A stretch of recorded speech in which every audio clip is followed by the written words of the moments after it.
Chapter 13. Mindfulness, Sati. Mindfulness is the English translation of the Pali word Sati. Sati is an activity. What exactly is that? There can be no precise answer, at least not in words. Words are devised by the symbolic levels of the mind, and they describe those realities with which symbolic thinking deals. Mindfulness is pre-symbolic. It is not shackled to logic. Nevertheless, mindfulness can be experienced rather easily, and it can be described, as long as you keep in mind that the words are only fingers pointing at the moon. They are not the moon itself. The actual experience lies beyond the words and above the symbols. Mindfulness could be described in completely different terms than will be used here, and each description could still be correct. Mindfulness is a subtle process that you are using at this very moment. The fact that this process lies above and beyond words does not make it unreal, quite the reverse. Mindfulness is the reality that gives rise to words. The words that follow are simply pale shadows of reality. So it is important to understand that everything that follows here is analogy. It is not going to make perfect sense. It will always remain beyond verbal logic. But you can experience it. The meditation technique called Vipassana, insight, that was introduced by the Buddha about 25 centuries ago, is a set of mental activities specifically aimed at experiencing a state of uninterrupted mindfulness. When you first become aware of something, there is a fleeting instant of pure awareness just before you conceptualize the thing, before you identify it. That is a state of awareness. Ordinarily, this state is short-lived. It is that flashing split second just as you focus your eyes on the thing, just as you focus your mind on the thing, just before you objectify it, clamp down on it mentally, and segregate it from the rest of existence. It takes place just before you start thinking about it, before your mind says, "Oh, it's a dog." That flowing, soft focused moment of pure awareness is mindfulness. In that brief flashing mind moment you experience a thing as an unthing. You experience a softly flowing moment of pure experience that is interlocked with the rest of reality, not separate from it. Mindfulness is very much like what you see with your peripheral vision as opposed to the hard focus of normal or central vision. Yet this moment of soft, unfocused awareness contains a very deep sort of knowing that is lost as soon as you focus your mind and objectify the object into a thing. In the process of ordinary perception, the mindfulness step is so fleeting as to be unobservable. We have developed the habit of squandering our attention on all the remaining steps, focusing on the perception, cognizing the perception, labeling it, and most of all, getting involved in a long string of symbolic thought about it. That original moment of mindfulness is rapidly passed over. It is the purpose of Vipassana meditation to train us to prolong that moment of awareness. When this mindfulness is prolonged by using proper techniques, you find that this experience is profound and that it changes your entire view of the universe. This state of perception has to be learned, however, and it takes regular practice. Once you learn the technique, you will find that mindfulness has many interesting aspects. The characteristics of mindfulness. Mindfulness is mirror thought. It reflects only what is presently happening and in exactly the way it is happening. There are no biases. Mindfulness is non-judgmental observation. It is that ability of the mind to observe without criticism. With this ability, one sees things without condemnation or judgment. One is surprised by nothing. One simply takes a balanced interest in things exactly as they are in their natural states. One does not decide and does not judge.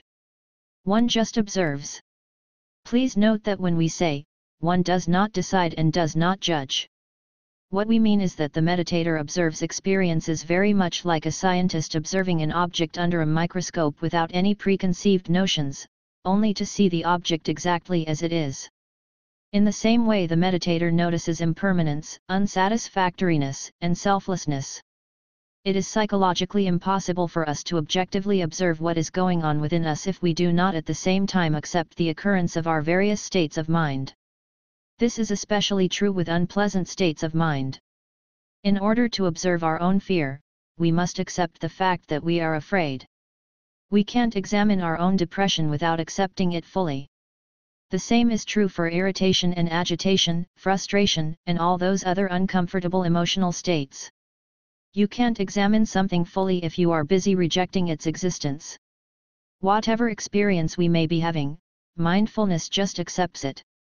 It is simply another of life's occurrences, just another thing to be aware of. No pride, no shame, nothing personal at stake. What is there is there. Mindfulness is an impartial watchfulness. It does not take sides. It does not get hung up in what is perceived. It just perceives. Mindfulness does not get infatuated with the good mental states.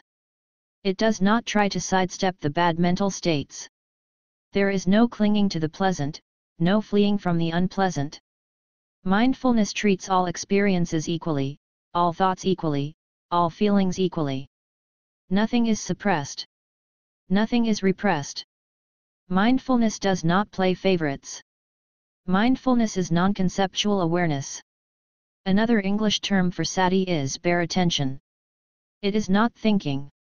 It does not get involved with thought or concepts. It does not get hung up on ideas or opinions or memories. It just looks. Mindfulness registers experiences, but it does not compare them. It does not label them or categorize them. It just observes everything as if it was occurring for the first time. It is not analysis that is based on reflection and memory. It is, rather, the direct and immediate experiencing of whatever is happening, without the medium of thought. It comes before thought in the perceptual process. Mindfulness is present moment awareness. It takes place in the here and now. It is the observance of what is happening right now, in the present. It stays forever in the present, perpetually on the crest of the ongoing wave of passing time. If you are remembering your second grade teacher, that is memory. When you then become aware that you are remembering your second grade teacher, that is mindfulness. If you then conceptualize the process and say to yourself, "Oh, I am remembering," that is thinking. Mindfulness is non-egotistic alertness. It takes place without reference to self. With mindfulness one sees all phenomena without references to concepts like me, my, or mine. For example, suppose there is pain in your left leg. Ordinary consciousness would say, "I have a pain." Using mindfulness, one would simply note the sensation as a sensation. One would not tack on that extra concept I. Mindfulness stops one from adding anything to perception or subtracting anything from it. One does not enhance anything. One does not emphasize anything. One just observes exactly what is there without distortion. Mindfulness is awareness of change. It is observing the passing flow of experience.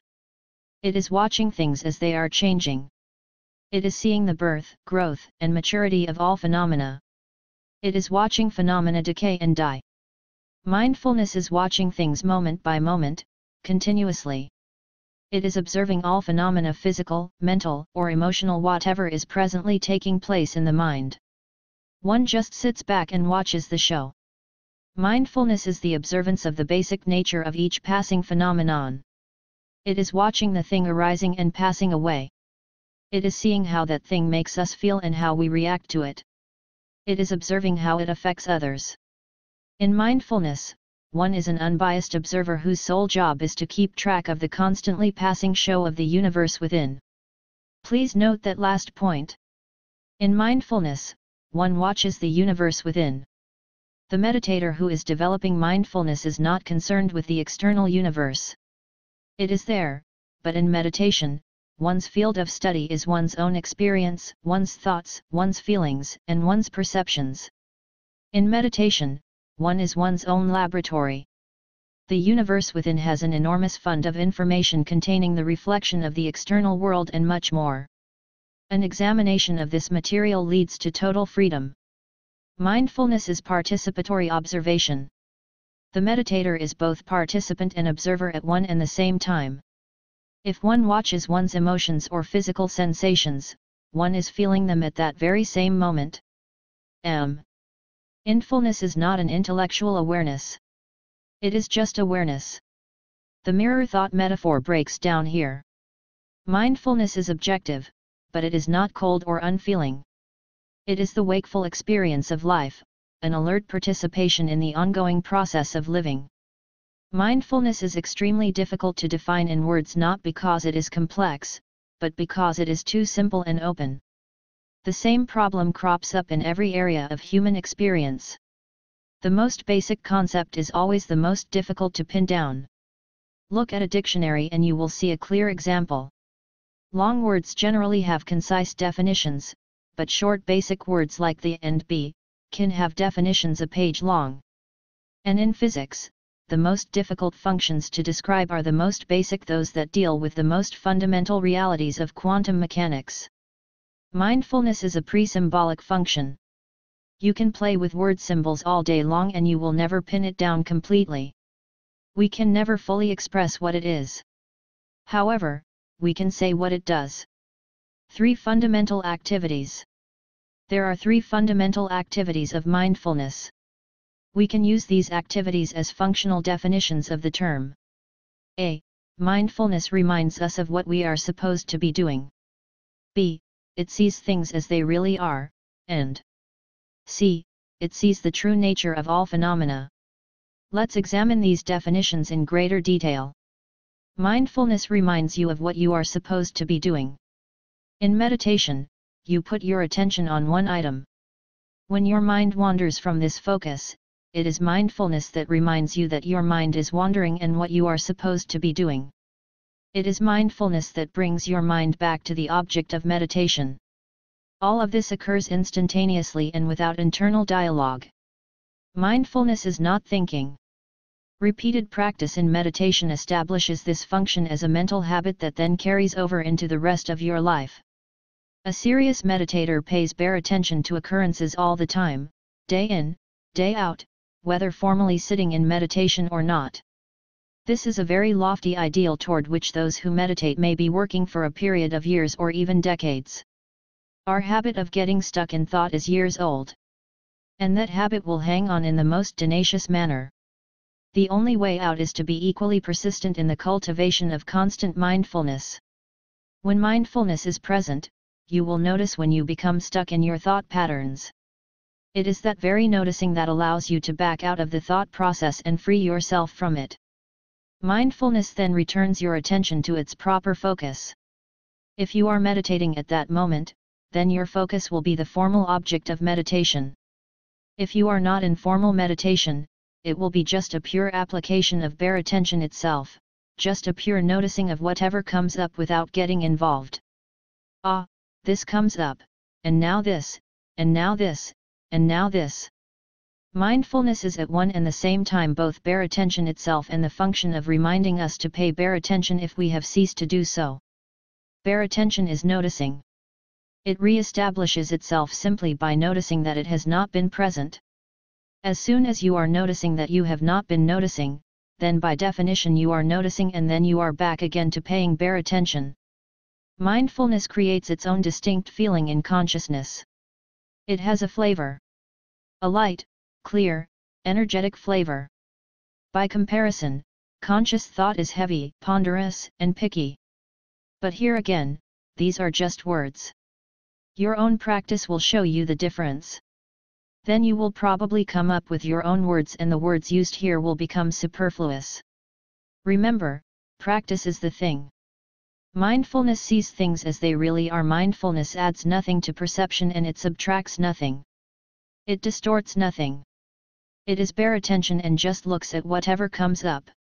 Conscious thought pastes things over our experience, loads us down with concepts and ideas, immerses us in a churning vortex of plans and worries, fears, and fantasies.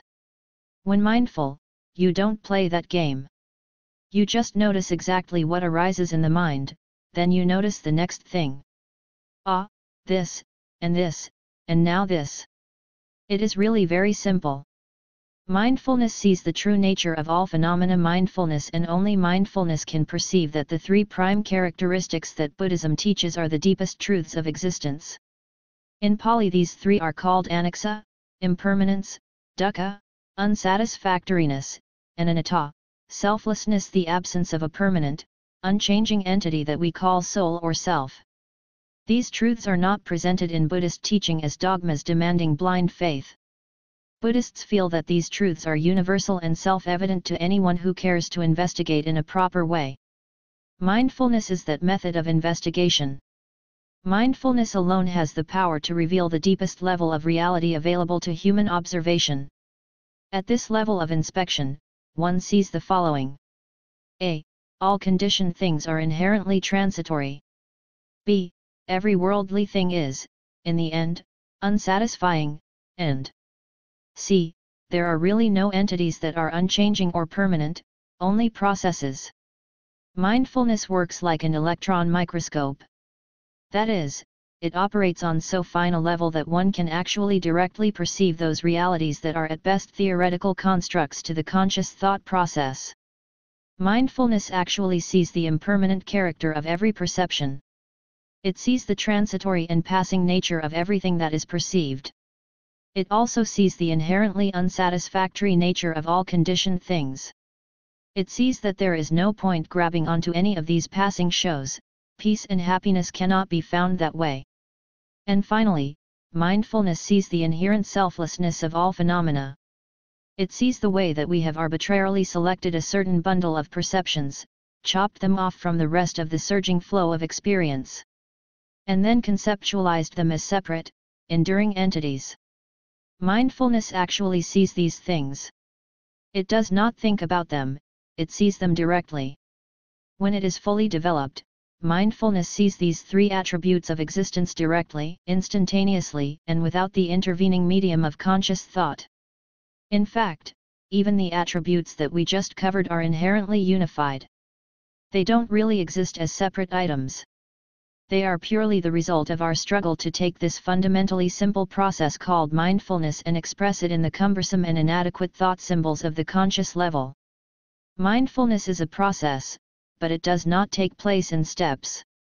It is a holistic process that occurs as a unit. You notice your own lack of mindfulness. And that noticing itself is a result of mindfulness, and mindfulness is bare attention. And bare attention is noticing things exactly as they are without distortion. And the way they are is impermanent, anicca, unsatisfactory, dukkha, and selfless, anatta. It all takes place in the space of a few mind moments.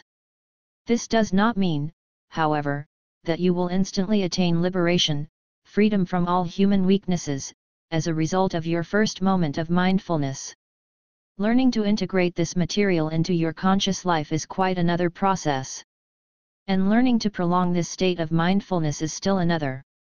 They are joyous processes, however, and they are well worth the effort. Mindfulness, Sati, and insight, Vipassana, meditation. Mindfulness is the center of Vipassana meditation and the key to the whole process. It is both the goal of this meditation and the means to that end. You reach mindfulness by being ever more mindful. One other Pali word that is translated into English as mindfulness is appamada, which means non-negligence or absence of madness. One who attends constantly to what is really going on in the mind achieves the state of ultimate sanity. The Pali term sati also bears the connotation of remembering. It is not memory in the sense of ideas and pictures from the past, but rather clear, direct, wordless knowing of what is and what is not, of what is correct and what is incorrect, of what we are doing and how we should go about it. Mindfulness reminds meditators to apply their attention to the proper object at the proper time and to exert precisely the amount of energy needed to do that job. When this energy is properly applied, a meditator stays constantly in a state of calm and alertness. As long as this condition is maintained, those mind states called hindrances or psychic irritants cannot arise. There is no greed, hatred, lust, or laziness. But we all are human and we all err. Most of us err repeatedly. Despite honest effort, meditators let their mindfulness slip now and then and find themselves stuck in some regrettable, but normal, human failure. It is mindfulness that notices that change. And it is mindfulness that reminds us to apply the energy required to pull ourselves out. These slips happen over and over, but their frequency decreases with practice. Once mindfulness has pushed these mental defilements aside, more wholesome states of mind can take their place. Hatred makes way for loving friendliness, lust is replaced by detachment. It is mindfulness that notices this change, too, and that reminds the Vipassana meditator to maintain that extra little mental sharpness needed to retain these more desirable states of mind. Mindfulness makes possible the growth of wisdom and compassion. Without mindfulness they cannot develop to full maturity. Deeply buried in the mind, there lies a mechanism that accepts what the mind experiences as beautiful and pleasant and rejects those experiences that are perceived as ugly and painful. This mechanism gives rise to those states of mind that we are training ourselves to avoid, things like greed, lust, hatred, aversion, and jealousy. We choose to avoid these hindrances, not because they are evil in the normal sense of the word, but because they are compulsive. Because they take the mind over and capture the attention completely. Because they keep going round and round in tight little circles of thought, and because they seal us off from living reality. These hindrances cannot arise when mindfulness is present. Mindfulness is attention to present moment reality, and therefore, directly antithetical to the dazed state of mind that characterizes impediments. As meditators, it is only when we let our mindfulness slip that the deep mechanisms of our mind take over, grasping, clinging, and rejecting. Then resistance emerges and obscures our awareness. We do not notice that the change is taking place. We are too busy with the thought of revenge, or greed, whatever it may be. While an untrained person will continue in this state indefinitely, a trained meditator will soon realize what is happening. It is mindfulness that notices the change. It is mindfulness that remembers the training received and that focuses our attention so that the confusion fades away. And it is mindfulness that then attempts to maintain itself indefinitely so that the resistance cannot arise again. Thus, mindfulness is the specific antidote for hindrances. It is both the cure and the preventive measure. Fully developed mindfulness is a state of total non-attachment and utter absence of clinging to anything in the world. If we can maintain this state, no other means or device is needed to keep ourselves free of obstructions, to achieve liberation from our human weaknesses. Mindfulness is non-superficial awareness. It sees things deeply, down below the level of concepts and opinions. This sort of deep observation leads to total certainty, a complete absence of confusion. It manifests itself primarily as a constant and unwavering attention that never flags and never turns away. This pure and unstained investigative awareness not only holds mental hindrances at bay, it lays bare their very mechanism and destroys them. Mindfulness neutralizes defilements in the mind.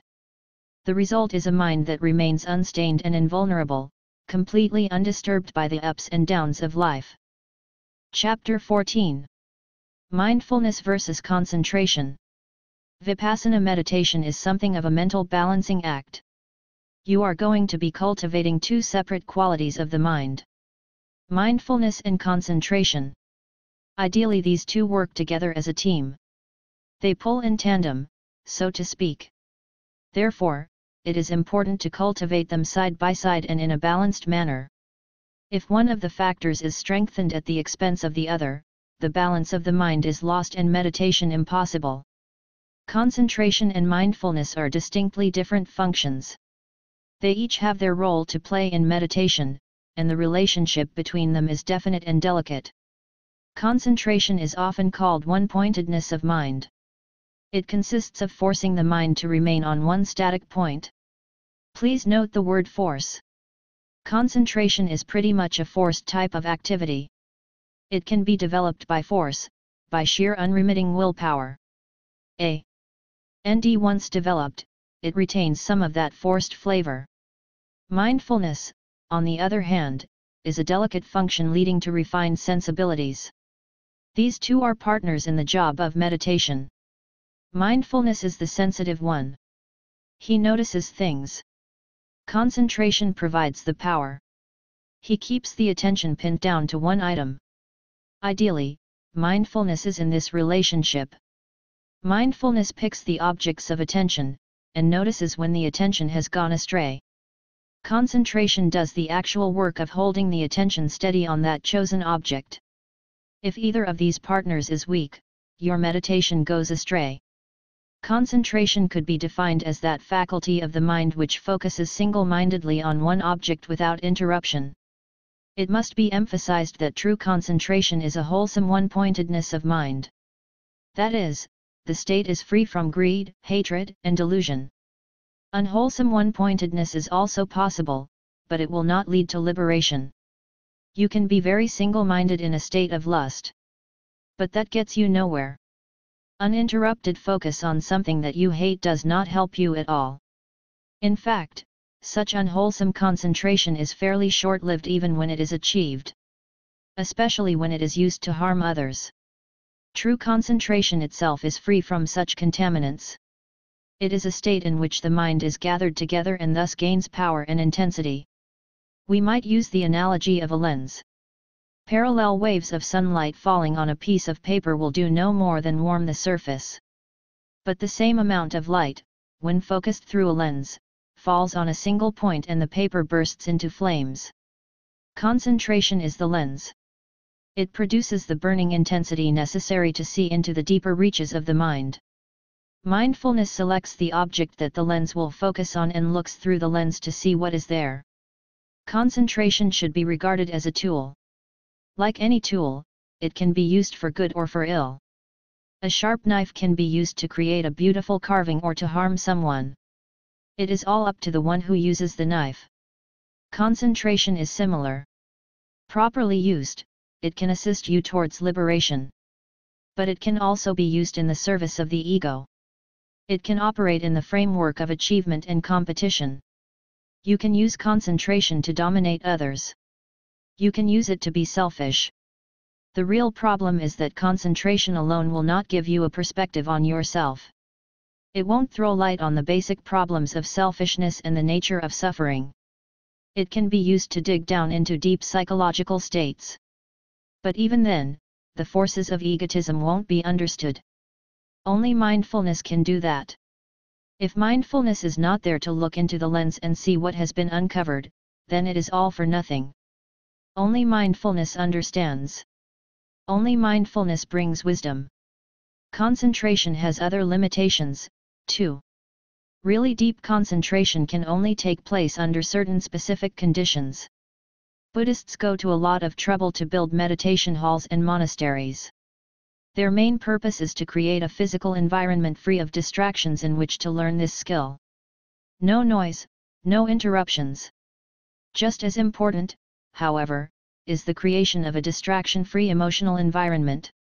The development of concentration will be blocked by the presence of certain mental states which we call the 5 hindrances.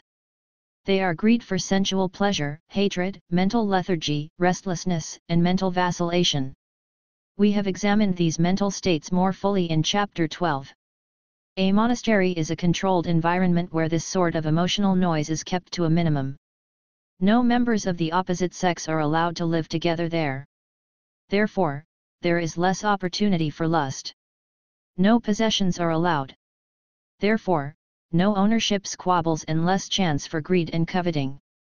Another hurdle for concentration should also be mentioned. In really deep concentration, you get so absorbed in the object of concentration that you forget all about trifles. Like your body, for instance, and your identity and everything around you. Here again the monastery is a useful convenience. It is nice to know that there is somebody to take care of you by watching over all the mundane matters of food and physical security. Without such assurance, one hesitates to go as deeply into concentration as one might. Mindfulness, on the other hand, is free from all these drawbacks. Mindfulness is not dependent on any such particular circumstance, physical or otherwise. It is a pure noticing factor. Thus it is free to notice whatever comes up, lust, hatred, or noise. Mindfulness is not limited by any condition. It exists to some extent in every moment, in every circumstance that arises. Also, mindfulness has no fixed object of focus. It observes change. Thus it has an unlimited number of objects of attention. It just looks at whatever is passing through the mind and it does not categorize. Distractions and interruptions are noticed with the same amount of attention as the formal objects of meditation. In a state of pure mindfulness, your attention just flows along with whatever changes are taking place in the mind. Shift, shift, shift. Now this, and now this. You can't develop mindfulness by force. Active teeth-gritting willpower won't do you any good at all. As a matter of fact, it will hinder progress. Mindfulness cannot be cultivated by struggle. It grows by realizing, by letting go, by just settling down in the moment and letting yourself get comfortable with whatever you are experiencing. This does not mean that mindfulness happens all by itself. Far from it. Energy is required. Effort is required. But this effort is different from force.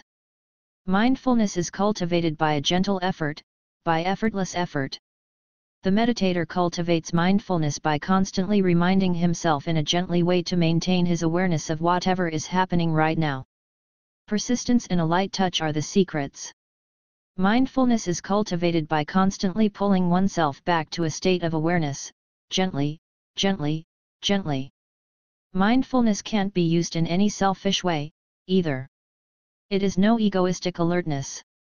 There is no me in a state of pure mindfulness. So there is no self to be selfish. On the contrary, it is mindfulness which gives you the real perspective on yourself. It allows you to take that crucial mental step backward from your own desires and aversions so that you can then look and say, aha, so that's how I really am. In a state of mindfulness, you see yourself exactly as you are. You see your own selfish behavior. You see your own suffering. And you see how you create that suffering. You see how you hurt others. You pierce right through the layer of lies that you normally tell yourself and you see what is really there. Mindfulness leads to wisdom. Mindfulness is not trying to achieve anything. It is just looking. Therefore, desire and aversion are not involved. Competition and struggle for achievement have no place in the process. Mindfulness does not aim at anything. It just sees whatever is already there. Mindfulness is a broader and larger function than concentration. It is an all-encompassing function. Concentration is exclusive. It settles down on one item and ignores everything else. Mindfulness is inclusive. It stands back from the focus of attention and watches with a broad focus, quick to notice any change that occurs. If you have focused the mind on a stone, concentration will see only the stone. Mindfulness stands back from this process, aware of the stone, aware of the concentration focusing on the stone. Aware of the intensity of that focus and instantly aware of the shift of attention when concentration is distracted. It is mindfulness which notices the distraction which has occurred, and it is mindfulness which redirects the attention to the stone. Mindfulness is more difficult to cultivate than concentration because it is a deeper reaching function. Concentration is merely focusing of the mind, rather like a laser beam. It has the power to burn its way deep into the mind and illuminate what is there. But it does not understand what it sees. Mindfulness can examine the mechanics of selfishness and understand what it sees. Mindfulness can pierce the mystery of suffering and the mechanism of discomfort. Mindfulness can make you free. There is, however, another catch-22. Mindfulness does not react to what it sees. It just sees and understands. Mindfulness is the essence of patience. Therefore, whatever you see must be simply accepted, acknowledged, and dispassionately observed. This is not easy, but it is utterly necessary. We are ignorant. We are selfish and greedy and boastful. We lust and we lie. These are facts. Mindfulness means seeing these facts and being patient with ourselves, accepting ourselves as we are. That goes against the grain. We don't want to accept. We want to deny it. Or change it, or justify it. But acceptance is the essence of mindfulness. If we want to grow in mindfulness, we must accept what mindfulness finds. It may be boredom, irritation, or fear. It may be weakness, inadequacy, or faults. Whatever it is, that is the way we are. That is what is real. Mindfulness simply accepts whatever is there. If you want to grow in mindfulness, patient acceptance is the only route. Mindfulness grows only one way, by continuous practice of mindfulness, by simply trying to be mindful, and that means being patient. The process cannot be forced and it cannot be rushed. It proceeds at its own pace. Concentration and mindfulness go hand in hand in the job of meditation. Mindfulness directs the power of concentration. Mindfulness is the manager of the operation. Concentration furnishes the power by which mindfulness can penetrate into the deepest level of the mind. Their cooperation results in insight and understanding. These must be cultivated together in a balanced ratio. Just a bit more emphasis is given to mindfulness because mindfulness is the center of meditation. The deepest levels of concentration are not really needed to do the job of liberation. Still, a balance is essential. Too much awareness without calm to balance it will result in a wildly oversensitized state similar to abusing LSD. Too much concentration without a balancing ratio of awareness will result in the Stone Buddha syndrome. The meditator gets so tranquilized that he sits there like a rock. Both of these are to be avoided. The initial stages of mental cultivation are especially delicate. Too much emphasis on mindfulness at this point will actually retard the development of concentration. When getting started in meditation, one of the first things you will notice is how incredibly active the mind really is. The Theravada tradition calls this phenomenon monkey mind. The Tibetan tradition likens it to a waterfall of thought. If you emphasize the awareness function at this point, there will be so much to be aware of that concentration will be impossible. Don't get discouraged. This happens to everybody. And there is a simple solution. Put most of your effort into one-pointedness at the beginning. Just keep calling the attention from wandering over and over again. Tough it out. Full instructions on how to do this are in chapters 7 and 8. A couple of months down the track and you will have developed concentration power. Then you can start pumping new energy into mindfulness. Do not, however, go so far with concentration that you find yourself going into a stupor. Mindfulness still is the more important of the two components. It should be built as soon as you comfortably can do so. Mindfulness provides the needed foundation for the subsequent development of deeper concentration. Most blunders in this area of balance will correct themselves in time. Right concentration develops naturally in the wake of strong mindfulness. The more you develop the noticing factor, the quicker you will notice the distraction and the quicker you will pull out of it and return to the formal object of attention. The natural result is increased concentration. And as concentration develops, it assists the development of mindfulness. The more concentration power you have, the less chance there is of launching off on a long chain of analysis about the distraction. You simply note the distraction and return your attention to where it is supposed to be. Thus the two factors tend to balance and support each other's growth quite naturally. Just about the only rule you need to follow at this point is to put your effort on concentration at the beginning, until the monkey mind phenomenon has cooled down a bit. After that, emphasize mindfulness. If you find yourself getting frantic, emphasize concentration. If you find yourself going into a stupor, emphasize mindfulness. Overall, mindfulness is the one to emphasize. Mindfulness guides your development in meditation because mindfulness has the ability to be aware of itself. It is mindfulness which will give you a perspective on your practice. Mindfulness will let you know how you are doing. But don't worry too much about that. This is not a race. You are not in competition with anybody, and there is no schedule. One of the most difficult things to learn is that mindfulness is not dependent on any emotional or mental state. We have certain images of meditation. Meditation is something done in quiet caves by tranquil people who move slowly. Those are training conditions. They are set up to foster concentration and to learn the skill of mindfulness. Once you have learned that skill, however, you can dispense with the training restrictions, and you should. You don't need to move at a snail's pace to be mindful. You don't even need to be calm. You can be mindful while solving problems in intensive calculus. You can be mindful in the middle of a football scrimmage. You can even be mindful in the midst of a raging fury. Mental and physical activities are no bar to mindfulness. If you find your mind extremely active, then simply observe the nature and degree of that activity. It is just a part of the passing show within.